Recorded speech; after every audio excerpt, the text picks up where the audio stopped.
যে নির্বাচন কমিশনের যাদেরকে ও আনে সেগুলা কিভাবে আসে? ওর ডিএনএ টেস্ট করেন, 55 বছর হয়েছে, কেন ডিসিদেরকে বারবার তাদের কাঁধে দিয়ে তাদেরকে কলঙ্কিত করেন? আপনি নির্বাচন কমিশনে তার সমস্ত জেলাতে রিটার্নিং অফিসারের যোগ্য লোক আছে, সেখানে দেবে। এটিএম শামসুল হুদার এখানে 8-এ 2008টা ভোটে, 2014 বিনা ভোটে, 2018 রাতের ভোটে, 2024 আমি তাহলে সেই জন্য আমলাতন্ত্রটা তার সৌন্দর্য হারিয়ে ফেলছে। তারাই আগবাড়িয়ে আসে যাদের যোগ্যতা কম, দক্ষতা কম, এবং সেটা আগবাড়িয়ে একটু অতিরিক্ত কাজ দেখিয়ে তারা প্রমোশন আশা করে। বদিউর রহমান, এই যাদেরকে নিয়ে আসলে আমরা কথা বলছি, ডিসিদেরকে নিয়ে, তারা প্রথম দিনে, এই সম্মেলনের প্রথম দিন তাদের বিচারিক ক্ষমতা ফিরে পাওয়ার দাবি জানিয়েছেন, যদিও প্রধানমন্ত্রী তারেক রহমান নাকচ করেছেন, যেহেতু এই বিষয়ে এখন আদালতে মামলা চলমান। ঠিক আপনি কি মনে করছেন আসলে ডিসিদের এখন বিচারিক ক্ষমতা ফিরে পেলে তাদের আসলে এই নিরপেক্ষতাটা বাড়বে? মোটেই না, আমি মনে করি না। বিচারিক ক্ষমতা আগে ছিল তো, ডিস্ট্রিক্ট ম্যাজিস্ট্রেট হিসাবে তখন বিচারিক ক্ষমতা ছিল, বা মাজদার হোসেন মামলায় এগুলো জুডিশিয়াল সার্ভিসের ক্ষমতা পাওয়ার আগে তো ম্যাজিস্ট্রেট সাহেবরা কোর্টে বসতেন। তাত্ত্বিক কথাবার্তাতে লফটি হাই সাউন্ডিং ওয়ার্ডস নীতির কথা আসবে। প্র্যাকটিক্যালি কী হচ্ছে, ডিসিরা বা আমলারা প্রজাতন্ত্রের কর্মচারী বলা হয়, অর্থাৎ রাষ্ট্র তো একটা অ্যাবস্ট্রাক্ট জিনিস, কিন্তু রাষ্ট্র দেখা যায় কার মাধ্যমে? সরকার। তো সরকার যাহা চায় তার কর্মচারীরা তাই করে, পরিষ্কার কথাবার্তা। এই যে ভোটের সম্বন্ধে উঠে ডিসি সাহেবরা এটা করে ওইটা করে, যেমন 16-17 বছর বললেন, 16-17 বছর আগেরটাও একই ছিল। আমি সরাসরি শুধু বঙ্গবন্ধু সরকারের প্রশাসনে সময় কাজ করি নাই, তারপরে তো প্রেসিডেন্ট দিয়ার থেকে এগুলাতে সবটা করলাম, সবটা দেখলাম। কোনো আমলার ঘাড়ে দুটা মাথা নাই। ক্যাবিনেট সেক্রেটারি যদি একটা নীরব ইঙ্গিত দিয়ে দে, কিংবা জনসাধারণ সচিব যদি দে, সরকারের তরফ থেকে বার্তা যায়। এখন কেন ঠেকাইতে পারে না? মনে করেন 2000 মানে চাপটা কি তাহলে আসলে সরকারের তরফ থেকে? অবশ্যই পলিটিক্যাল মাস্টার্স এবং ব্যুরোক্রেট সার্ভেন্টস। আপনি তত্ত্বাবধায়ক সরকার যেগুলো হলো, যে আন্দোলনের পরে পাগল এবং শিশুরা কেউ নিরপেক্ষ নয় বলার পরে যখন আসলেন খালেদা জিয়া, তত্ত্বাবধায়ক যখন চালু হইল, তো সেই সময়ের ভোট নিয়ে তো কথা উঠে নাই। এই ডিসিরাই তো, এরাই তো। তাহলে রাজনৈতিক সরকারের সময় এগুলো কেন হয়? এই কারণে পলিটিক্যাল মাস্টার্সরা যেভাবে চায়, তখন এরা অনেকেই সামাল দিতে পারে না। সামাল দেওয়ার জন্য যেটা দরকার ছিল, একজন যদি মেরুদণ্ডওয়ালা ক্যাবিনেট সেক্রেটারি থাকতো, যার নেতৃত্বে বলতো যে কোদালকে কোদাল বলো, এর বাইরে যাবে না। কিন্তু খোদ ক্যাবিনেট সেক্রেটারি তার কন্ট্রাক্ট পাওয়ার জন্য, তদবিরের জন্য পিছিয়ে ঘুরে। সেই জন্য আমলাতন্ত্রটা তার সৌন্দর্য হারিয়ে ফেলছে। চেইন অফ কমান্ডটা মোর অর লেস এখনও সশস্ত্র বাহিনীতে আসে। এই জন্য ওদের প্রধানজন যদি করে, জিয়াউর রহমান যদি মার্শাল ল দেয়, তখন সবাই ওটা মেনে নেয়। এরশাদ যদি সাত্তারকে ফিরিয়ে নিয়ে করে, তখন সবাই মানে। কেমন বিদ্রোহ কম হয়, ছোটোখাটো যেগুলো।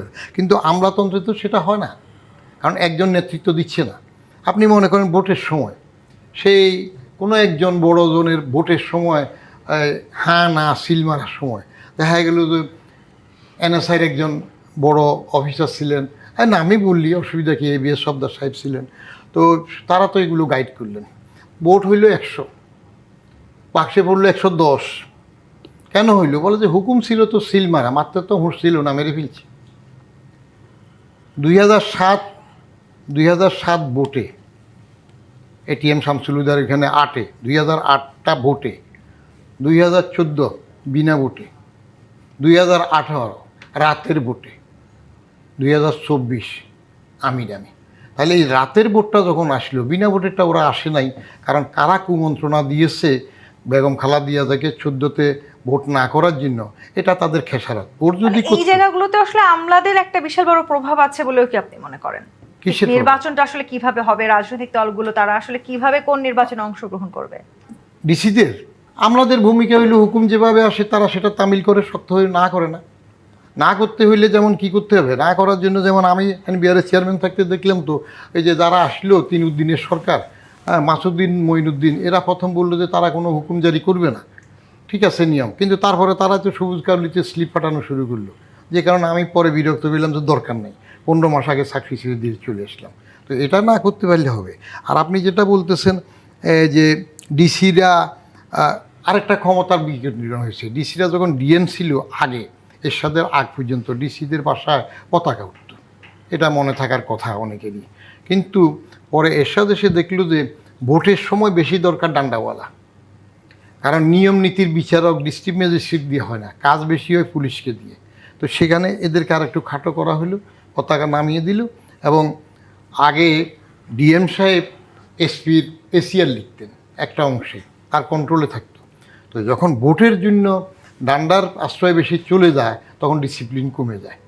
আর যেটা বললেন আপনি প্রথম পড়ার সময় ডিসিদের নারী কেলেঙ্কারি, ঘুষ টোষ এগুলো আছে, এই জায়গাগুলোতে আমি আসবো। তবে যে রাজনৈতিক প্রভাবের কথা আসলে আমরা আলোচনা করছি, কেন আসলে তারা বিতর্ক মুক্ত হতে পারছেন না, বিতর্ক মুক্ত ডিসিরা হচ্ছে না নিজেরাও কিন্তু। কিন্তু বলেছেন যে আচ্ছা, তারা আপনি- আসলে রাজনৈতিক প্রভাব মুক্ত ভাবে কাজ করবার স্বাধীনতা চান। তার মানে আসলে প্রভাবটা আসলে কোন তরফ থেকে বেশি আসছে, রাজনৈতিক নেতাকর্মী বা রাজনৈতিক দলের তরফ থেকে, নাকি ডিসিরা আসলে নিজেরাই আসলে আগ বাড়িয়ে গিয়ে কোনো রাজনৈতিক দলের হয়ে এখানে কাজ দুটো করেন? অংশ। সেই প্রশ্নটাও তো থাকে। আর মোহাম্মদ আব্দুল করিম, ডিসিদের বিতর্ক মুক্ত ভূমিকা নিয়ে যখনই আমরা আলোচনা করি, নির্বাচনে আসলে তাদের যে ভূমিকা সেটি হয়তো সর্বোচ্চ বিতর্কিত অবস্থায় আছে। আপনি নিশ্চয়ই জানেন যে বিতর্কিত নির্বাচনে ডিসি থাকা 21 কর্মকর্তাকে বাধ্যতামূলক অবসরেও পাঠানো হয়েছে। এই যে আমরা শাস্তির কথাটা বলছি কিংবা বিচারের কথা বলছি, সেই বিচারটা আসলে সঠিক হচ্ছে কিনা, কিংবা বিচারটা আসলে যেই সরকার যখন ক্ষমতায় আসছেন তারা করার প্রচেষ্টা তাদের কতখানি থাকছে, সেটি নিয়েও একটা আলোচনা আছে। সেটিকে আপনি কিভাবে মূল্যায়ন করবেন? ধন্যবাদ। কোনো কর্মকর্তার বিরুদ্ধে যখন শাস্তিমূলক ব্যবস্থা গ্রহণ করা হয়, এটা যথাযথভাবে তদন্তের মাধ্যমে সেই অফিসারটি যদি দোষী সাব্যস্ত হয় তাহলে তার বিরুদ্ধে শাস্তিমূলক ব্যবস্থা নেওয়া উচিত। অন্যথায় গৈরহ ওই সময় কে ডিসি ছিল ওই ইলেকশনের সময় সবাইকে বাড়ি পাঠিয়ে দেওয়া বা সবার বিরুদ্ধে শাস্তিমূলক ব্যবস্থা গ্রহণ করা আমার মনে হয় যথাযথ হয় না। কেউ যদি সুস্পষ্ট কোনো অপরাধের সাথে জড়িত থাকে, বেআইনি কাজের সাথে জড়িত থাকে, শৃঙ্খলা ভঙ্গের সাথে জড়িত থাকে, তাহলে তাদের বিরুদ্ধে অ্যাকশন নেওয়া উচিত। আর আইনেই আছে যে সিভিল সার্ভিসের যে আইন, সেখানে আছে কোনো সরকারি কর্মকর্তা বেআইনি কোনো নির্দেশ পালন করতে বাধ্য নয়। এবং সেক্ষেত্রে যারা সাহস দেখিয়েছেন, ওরকম কর্মকর্তা এখানেও আছেন, যেই আদেশটি আইনের বহির্ভূত সেটা পালন করতে কোনো কর্মকর্তা বাধ্য নন। তবে সেটা অবাধ্যতা দেখানোর সাহস অনেক কর্মকর্তার হয় না। বিরতিতে যাওয়ার আগে যেটা আমরা বলছিলাম জনাব আব্দুল করিম, এই যে আসলে কেউ কেউ আছেন তারা আগ বাড়িয়েই করার চেষ্টা করেন, হয়তো সরকারকে খুশি করার জন্য করছেন, সেখানে নিঃসন্দেহে তাদের নিজেদের একটা ব্যক্তিগত লাভের প্রত্যাশাও থাকে। এই প্রত্যাশাগুলো থেকে আসলে তারা বেরিয়ে আসতে পারবেন কিনা, কিংবা আসলে আগ বাড়িয়ে গিয়ে আসলে সরকারের জন্য ব্যক্তি স্বার্থে কিছু করার এই যে এক ধরনের ট্রেন্ড চালু হয়েছে, সেখান থেকে আমরা কবে বেরিয়ে আসবো? তারাই আগ বাড়িয়ে আসে যাদের যোগ্যতা কম, দক্ষতা কম, এবং সেটা আগ বাড়িয়ে একটু অতিরিক্ত কাজ দেখিয়ে তারা প্রমোশন আশা করে, যেহেতু তার দক্ষতা কম, তার এফিসিয়েন্সি কম, তার অন্যান্য যোগ্যতা কম। এটা কোনো ক্রমে গ্রহণযোগ্য নয় আগ বাড়িয়ে কাজ করা। তবে দেখা গেছে অনেক ক্ষেত্রে যারা আগ বাড়িয়ে কাজ করছে তারা কোনো ক্ষেত্রে উপকৃত হয়েছে। এটা থেকে আবার অনেকে উৎসাহিত হয় আগ বাড়িয়ে কাজ করার জন্য, সেটা উচিত নয়। এবং তাহলে তো আবার সেই যে বিচারটা কারা করবেন সেই প্রশ্নটা আবারও থেকে যায়। বিচার তো করার কথা, বিচারে প্রচলিত আইন আছে, সিস্টেম তো আছে, বিচার কে করবেন সেই সিস্টেম আছে। সেখানে যারা বিচার করার অধিকারী, বিচার করার কর্তৃপক্ষ, তারাই করবেন। সেখানে আবার অনেক ক্ষেত্রে ইনফ্লুয়েন্স করা হয়, ইনফ্লুয়েন্সের চেষ্টা করা হয়, এগুলা করা উচিত নয়। থিওরিটিক্যালি তো উচিত নয়, অনেক ক্ষেত্রে এগুলোর ব্যতিক্রম হয়ে থাকে। আমার মনে হয় যারা আগ বাড়িয়ে বেআইনি কাজ করে তাদের বিরুদ্ধে শৃঙ্খলামূলক ব্যবস্থা গ্রহণ করা উচিত। এবং মাঠ পর্যায়ে অনেক ভালো ডিসি আছেন, অনেক ভালো কর্মকর্তা, যেমন প্রফেসর স্যার বললেন, একজন আমলার মাধ্যমে ভালো একটি কাজ, সতীদাহ প্রথা বন্ধ হয়েছিল। এই আমলাদের মাধ্যমে অনেক ভালো কাজও বিভিন্ন দেশে হয়ে থাকে এবং এই দেশেও হয়েছে। ব্রিটিশ আমল থেকে, পাকিস্তান আমল থেকে, বাংলাদেশ আমলে অনেক আমলা ভালো কাজ করেছেন। কিন্তু যারা আগ বাড়িয়ে বেআইনি কাজ করেন তাদের বিরুদ্ধে যথাযথ শৃঙ্খলামূলক এবং শাস্তিমূলক ব্যবস্থা। এই যে ভালো কাজের নজিরের কথা আপনি বলছেন বদিউর রহমান, ভালো কাজের নজিরগুলো তো আসলে আমরা সামনে রাখতে চাই, কিন্তু যখন আসলে ডিসির মতন খুব গুরুত্বপূর্ণ পদে, যারা রাষ্ট্রীয় গুরুত্বপূর্ণ পদে কাজ করছেন, তাদের নামে যখন আসলে দুর্নীতির অভিযোগ থাকে, নারী কেলেঙ্কারি কিংবা সাংবাদিক নির্যাতনের মতন অনৈতিক কাজে যখন তাদেরকে আমরা জড়াতে দেখি, তখন আসলে এই জায়গাটি নিয়ে তো একটা বিতর্ক সৃষ্টি হওয়া স্বাভাবিক। এবং তারা আবার এটিও বলেছেন যে তাদের বিরুদ্ধে নানান সময় ভুয়া খবর কিংবা এখন 2026 সালে এসে এআই ব্যবহার করা হচ্ছে, অপব্যবহার করা হচ্ছে, সেটি ঠেকাতে তারাও আবার আইনি লাগামও চেয়েছেন। আপনার ডিসিদেরকে নিয়ে এত কেলেঙ্কারি নিয়ে বড় করে দেখার কিছু না। ডিসি তো ডেপুটি সেক্রেটারি লেভেলের, পরে বেশি হতে দিয়েছে। আপনি রাষ্ট্রীয় নেতৃত্বে থাকে, আপনি সেই নারী কেলেঙ্কারি নিয়ে রাষ্ট্রপতি জড়িত ছিলেন না, সেটা কি করবেন আপনি? এইগুলো ব্যক্তিগত চরিত্রের দিক থেকে কলুষতা যাদের থাকে তারা সেগুলা এক্সেপশনাল কেসেস। নির্বাচন নিয়ে ডিসিদেরকে নিয়ে যেসব সমালোচনা, এটা সরকার উঠেই দেখ না। ডিসিদেরকে রিটার্নিং অফিসার করছেন কেন? নির্বাচন কমিশন আছে, 55 বছর হয়েছে। কেন ডিসিদেরকে বারবার তাদের কাঁধে দিয়ে তাদেরকে কলঙ্কিত করেন? আপনি নির্বাচন কমিশনে তার সমস্ত জেলাতে রিটার্নিং অফিসারের যোগ্য লোক আছে, সেখানে দেবে। আমি আউয়াল থাকতে এই প্রস্তাবটা করেছিলাম যে 2টা কাজ অন্তত আউয়াল করুক। একটা হইল ওই যে কি ইভিএম আছে যন্ত্রের মধ্যে, এটা বাদ দিয়ে দেখ। কারণ আমরা এখানে আয়নায় দেখে চুমু খেয়ের মধ্যে মজা নেই। এটা সিলটা নিজে মারুক হাতে, ভোটটা ঠিক মতো হোক, সেটা তারা করেছে। কিন্তু যে রিটার্নিং অফিসার, নির্বাচন কমিশন তার রিটার্নিং অফিসার দেবে। তখন তো নির্বাচন কমিশনের ক্ষমতার আন্ডারে সবাই হুকুম মানতে বাধ্য।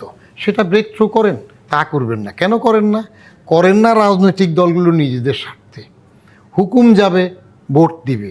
হুকুম যাবে, পুলিশ চুপ থাকবে, আইন প্রয়োগকারী চুপ থাকবে, এমনকি আরও উপরস্তরের শৃঙ্খলার লোকজনও চুপ থাকবে, রাত্রে ভোট হবে।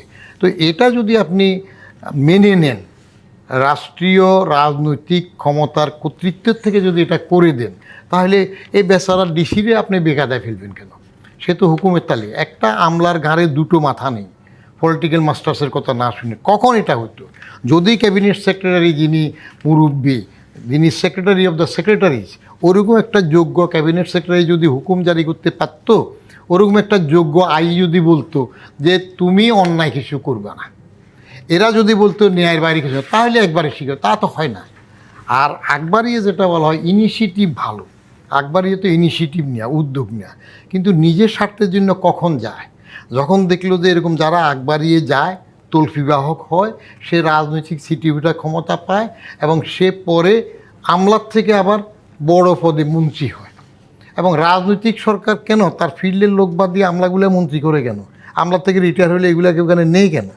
কেন নিচ্ছে? মানে এই পুরো ব্যবস্থাটাকে আসলে একটা খুব গুরুত্বপূর্ণভাবে পরিবর্তনের প্রয়োজন আছে। কিন্তু সেই জায়গাটিতে আসলে যারা এই দায়িত্বগুলো পালন করছেন তাদের মাঝে যে পরিবর্তন, সেটা আসলে আমরা প্রত্যাশা রাখতে পারি কিনা? অথবা ডক্টর নুরুল আমিন ব্যাপারী আজকে ডিসিরাও বলেছেন তারা রাজনৈতিক প্রভাবমুক্ত ভাবে থেকে স্বাধীনভাবে কাজ করতে চান। আবার সরকারও বলছে যে আপনারা স্বাধীনভাবে কাজ করুন, আপনারা নিরপেক্ষভাবে কাজ করুন। আবার উল্টো প্রসঙ্গ আসে যখন তারা বলেন যে আসলে রাজনৈতিক যে দলগুলো আছে, রাজনৈতিক নেতাকর্মীরা, তারা তাদেরকে চাপ প্রয়োগ করেন।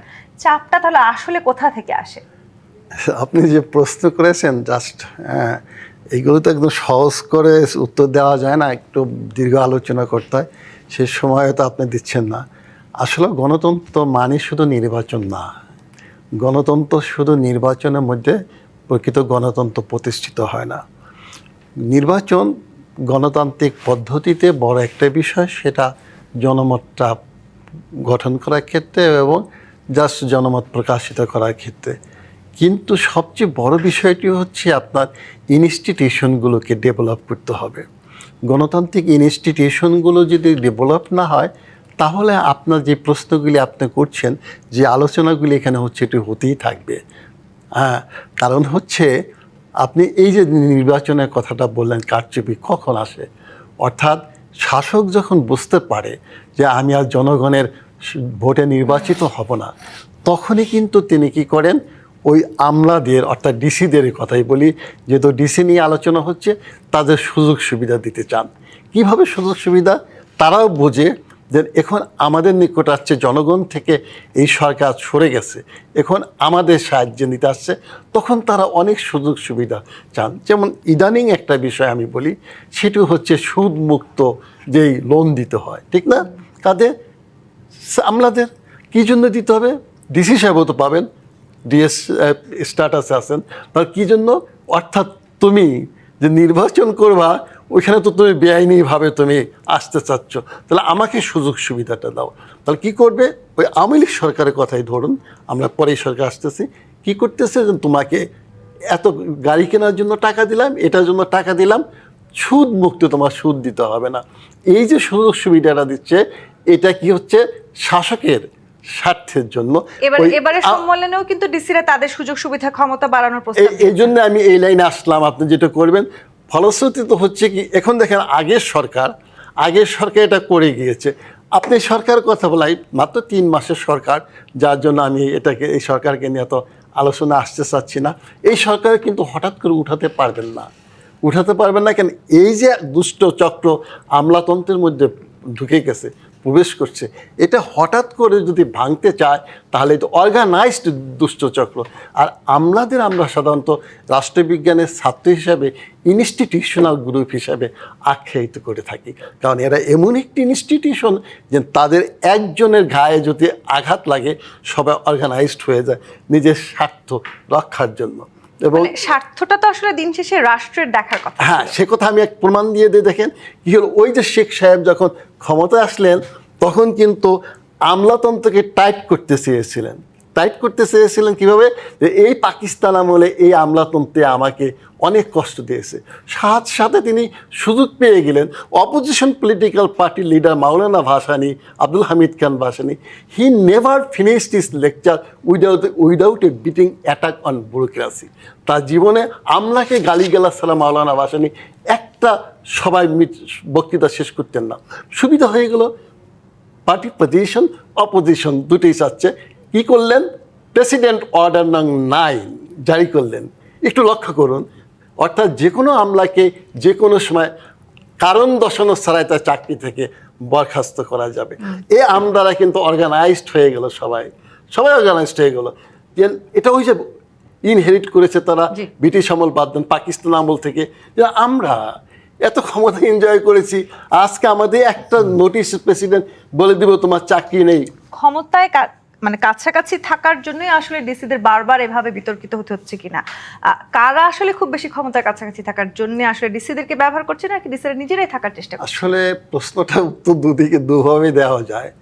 ডিসিরাও কাছাকাছি থাকতে চাচ্ছে, আবার পলিটিশিয়ানরাও ডিসিদের কাছাকাছি রাখতে চাচ্ছে। অর্থাৎ যে কথাটা আমি আগে বললাম, পলিটিশিয়ানরা যদি স্বচ্ছ রাজনীতি করতে চায়, তাহলে কিন্তু অত কাছাকাছি লাগা লাগে না।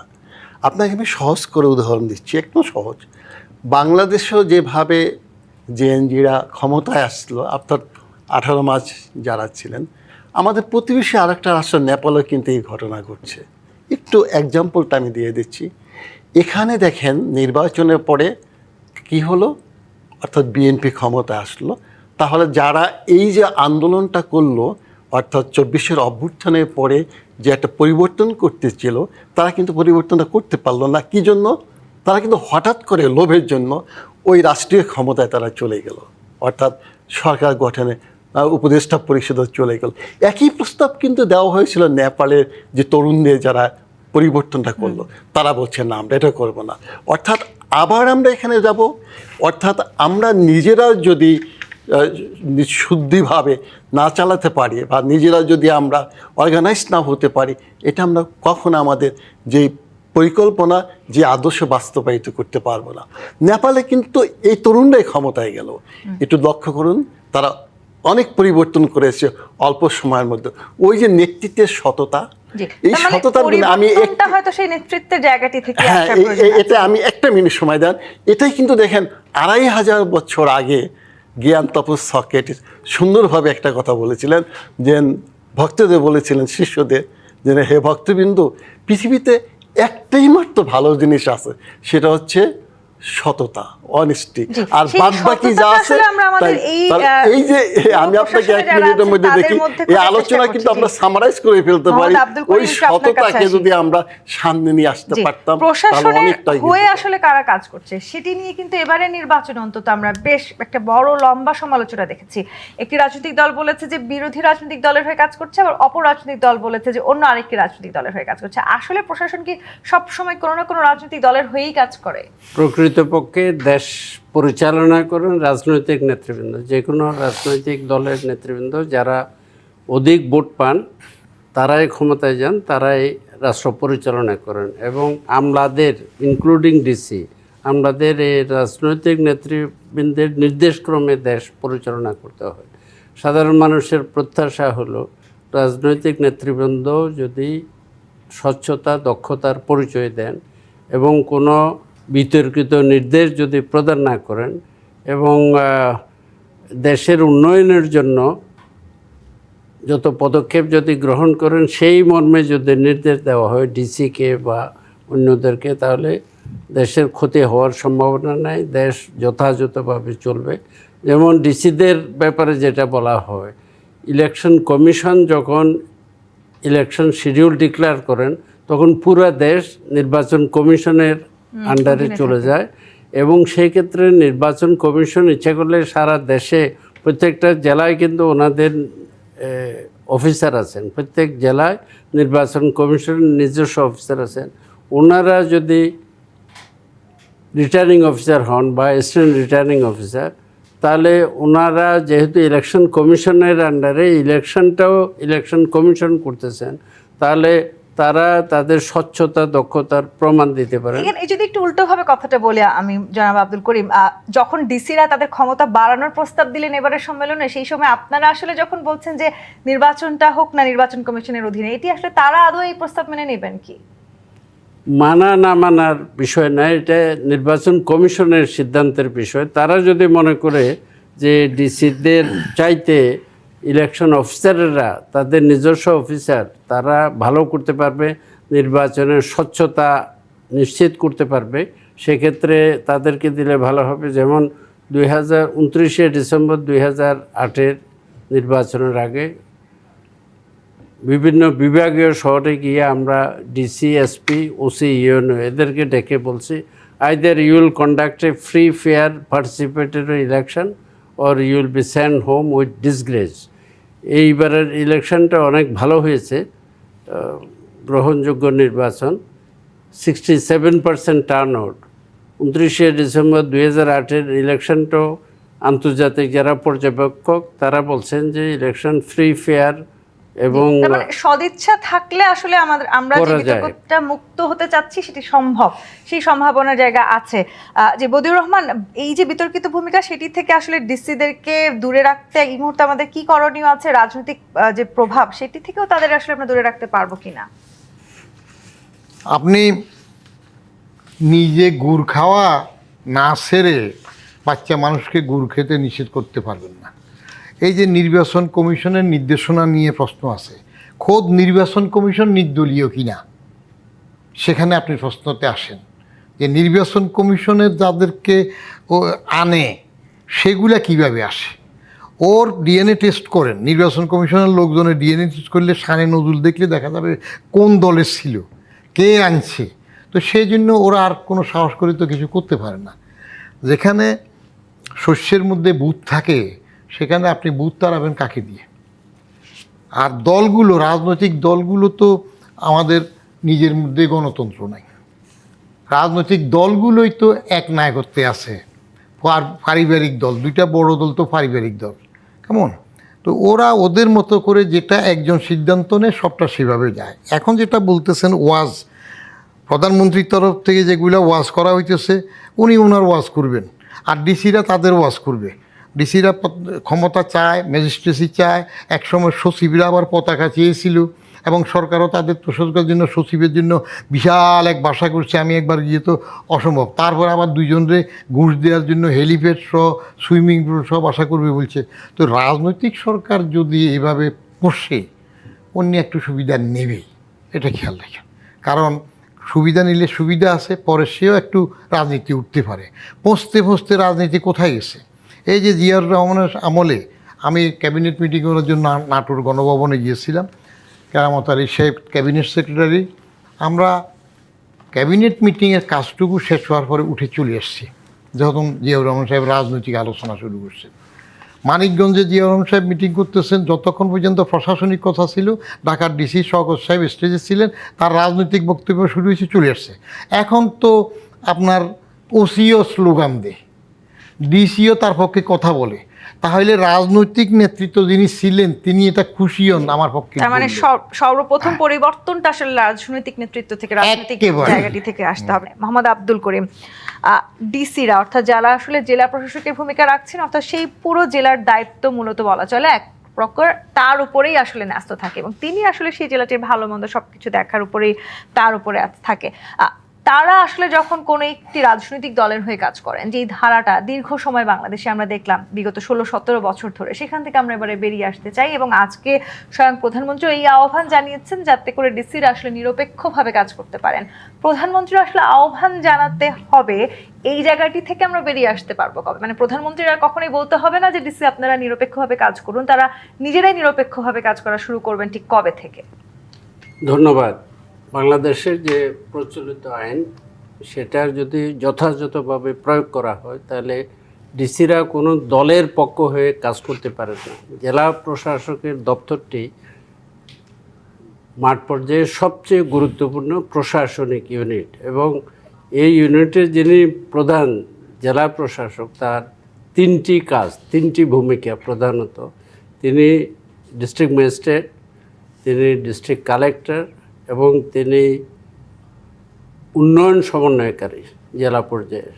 এই যে রেগুলেটরি রোল, এই যে ডেভেলপমেন্ট রোল এবং কোঅর্ডিনেটিং রোল, এই তিনটে রোল মিলে জেলা প্রশাসকের দায়িত্ব অত্যন্ত গুরুত্বপূর্ণ। টিঙ্কার হিউজ বলছিলেন district magistrate is the most important person. Central government listens to the people through eyes. He is the eye and ear of the central government in the field administration. এটা বলছিলেন। এই ক্ষেত্রে যেটা বলা হয় যে দলের হয়ে কাজ করার সুযোগ নাই, আইন যদি মানা হয়, দেশের অনেকগুলো আইনে জেলা প্রশাসককে ক্ষমতা দেওয়া আছে, যেমন সিআরপিসি, পেনাল কোড, অন্যান্য অনেকগুলো আইনে জেলা প্রশাসককে ক্ষমতা দেওয়া আছে। এই ক্ষমতা যদি যথাযথভাবে প্রয়োগ করা হয় তাহলে জেলা প্রশাসক কিন্তু প্রজাতন্ত্রের কর্মচারী, রুলিং পাওয়ার, পার্টি ইন পাওয়ার যারা আছে তাদের কর্মচারী না, তারা প্রজাতন্ত্রের কর্মচারী। এখানে অনুরাগ, বিরাগ ইত্যাদি ঊর্ধ্বে থেকে যথাযথভাবে কাজ করার কথা। এই প্রশ্নটা একটু যদি আমি আপনাকে করি মোহাম্মদ আব্দুল করিম, এই যে আপনি বারবার একটা শব্দ ব্যবহার করছেন, তারা প্রজাতন্ত্রের কর্মচারী, তারা নিজেরা আসলে এটি মনে রাখেন নাকি আসলে সরকার এতদিন যারা ছিল, বিশেষ করে একটা লম্বা সময় 15-16 বছর, তারা আসলে তাদেরকে ভুলিয়েই দিয়েছেন যে তারা আসলে এই প্রজাতন্ত্রের কর্মচারী হিসেবে কাজ করছেন? তারা ভুলার কথা না, বিকজ ট্যাক্স পেয়ারের অর্থ দিয়ে তাদের বেতন দেওয়া হয়, এবং আমার মনে হয় আমার বন্ধু জনাব বদিউর রহমানও স্বীকার করবেন, অধ্যাপক মহোদয়ও, তারা প্রজাতন্ত্রের কর্মচারী, এবং আইন যে প্রচলিত আইন, দেশের আইন, সেখানে এর ব্যত্যয়ের কোনো সুযোগ নেই। সুতরাং ব্যক্তিগত মান অভিমান, অনুরাগ বিরাগের কোনো স্থান নেই। আইনের যথাযথ প্রয়োগ করলে তারা পার্টি ইন পাওয়ারকে সমর্থন করতে পারে না। তারা প্রজাতন্ত্রের কর্মচারী হিসেবে ন্যায় নিরপেক্ষতার সাথে দায়িত্ব পালনের বিষয় অন্তর্ভুক্ত রয়েছে। ডিসিজ কনফারেন্স যেটা হলো, এখানে বিভাগীয় কমিশনার এবং জেলা প্রশাসকদের কাছ থেকে বিভিন্ন প্রস্তাব আগে আনা হয়, এবং 1000 প্রায় 730টি প্রস্তাবের মধ্যে প্রায় 498টি প্রস্তাব ওয়ার্কিং পেপারে অন্তর্ভুক্ত করা হয় ক্যাবিনেট ডিভিশনের। বিভিন্ন বিষয়ে মাননীয় প্রধানমন্ত্রী এবং সংশ্লিষ্ট মন্ত্রীগণ, সচিবগণ নির্দেশনা দিয়েছেন জেলা প্রশাসকদেরকে, বিভাগীয় কমিশনারদেরকে, এবং এগুলোর মধ্যে স্বাস্থ্যসেবা বৃদ্ধি করা, এলাকার গ্রামাঞ্চলের বিভিন্ন জনসেবামূলক কার্যক্রম বৃদ্ধি, ফিজিক্যাল ইনফ্রাস্ট্রাকচারের উন্নয়ন, পর্যটনের বিকাশ, আইনশৃঙ্খলার উন্নয়ন এবং বিভিন্ন আইনের পরিবর্তন ইত্যাদি বিষয়ে দীর্ঘ আলাপ আলোচনা হয়। মাননীয় প্রধানমন্ত্রী ডিসিদেরকে বলেছেন যে সমস্ত তারা যাতে প্রজাতন্ত্রের কর্মচারী হিসেবে নিরপেক্ষভাবে দায়িত্ব পালন করেন। এটা আগেও বলা হতো, এখনও বলা হয় এবং ভবিষ্যতেও বলা হবে।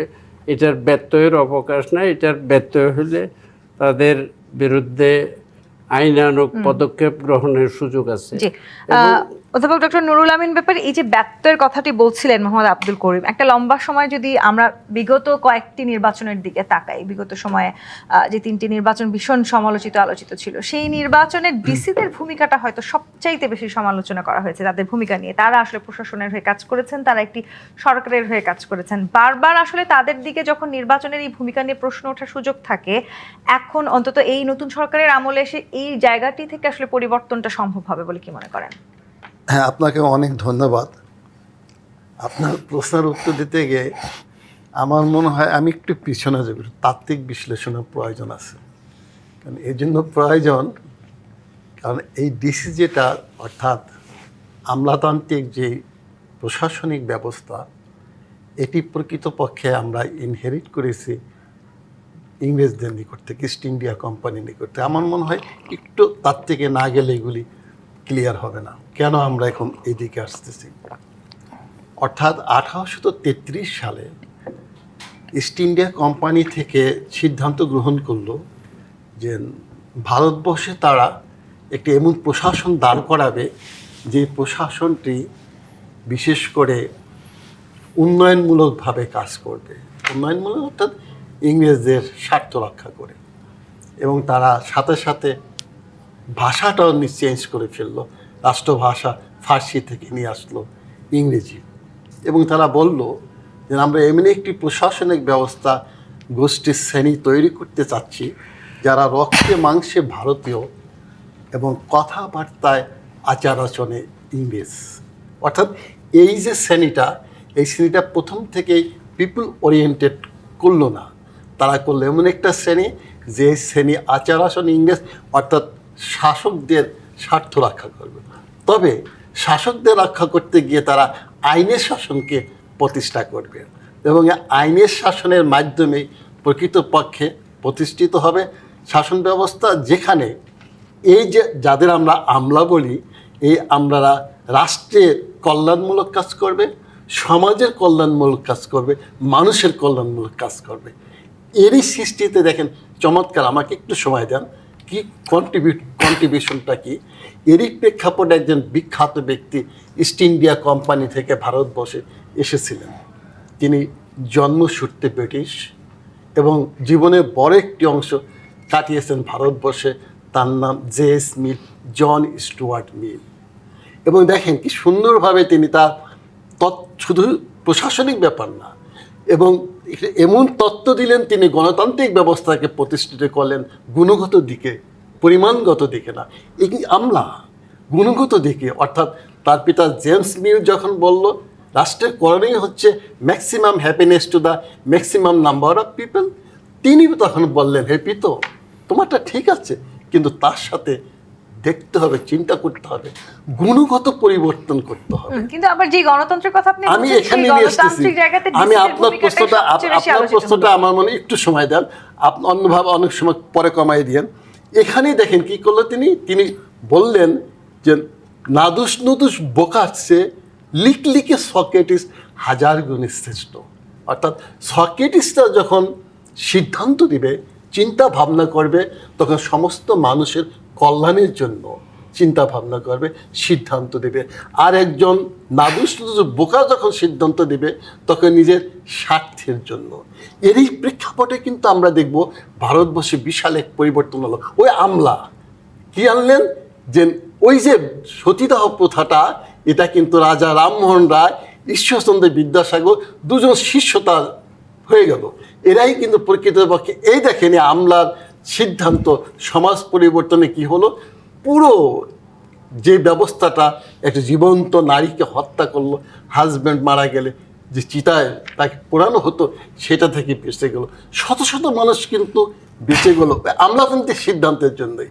তাহলে আমলারা যদি নিরপেক্ষ থাকে, অর্থাৎ রাষ্ট্রে না জনগণের দিকে, রাষ্ট্র তো আমার দেখতে হবে, জনগণের কল্যাণে যদি সিদ্ধান্ত নেয় তাহলে কিন্তু আমলাতন্ত্র অত্যন্ত ভালো কাজ করতে পারে।